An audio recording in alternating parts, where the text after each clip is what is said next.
Кој се бори за македонските интереси, а кој за правата на албанците? Препукување на релација дуи македонски концепт откако интегративците реагираа на назначувањето на лидерот на македонски концепт Петар Богоевски за директор на Националната агенција за европски образовни програми и мобилност.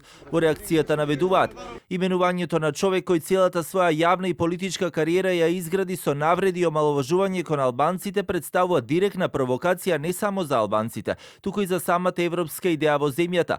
Посебно иронично и трагично е тоа што истиот овој поединец беше предмет на кривична пријава токму од партиите на Влен по владата, а денес со нивна поддршка е награден со водечка функција. Од македонскиот концепт возвратија пак дека Дуј не сака политичари кои се борат за македонските интереси.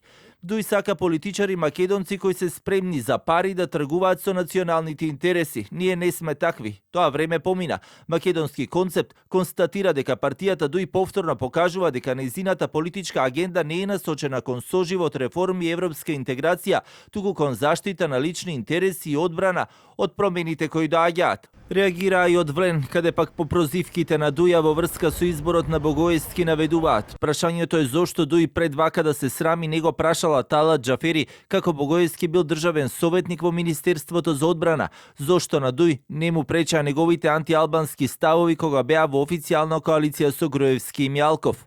Покрај преписките со македонски концепт Дуј натаму во отворен фронт и со владиниот коалициски партнер вреди, откако како што тврдеа незадоволни членови од Влен веќе се префрлиле во нивните редови, а во едно од последните партиски соопштенија посочија дека солидна бројка на членови на вреди од Сара и Чаир се префрлиле во Дуј.